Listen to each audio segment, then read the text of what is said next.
एबिका समय गोटे पुओ ही सबुठारु कष्ट पाए कहीं कहबार कथा तुम्हें देख विवाह पर कौन ना कौन असुविधा हो गले स्वामी उपर को गोटाए स्त्री रागिबाटा थय बापा माँ भी रागिबाटा थय आंकु सब सल्व करने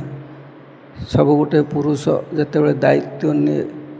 मुंडे बहुत बोझ आसी जाए किंतु से समय को जिते दायित्व भितर न तुलाई पारे किछि ना किछि गोटे पदक्षेप निए हुए तो आत्महत्या करने चेष्टा करे हुए तो जीवन चली जाए जीवनटा गला परे मध्य पुरुष पुओटा चली जाए किंतु तापर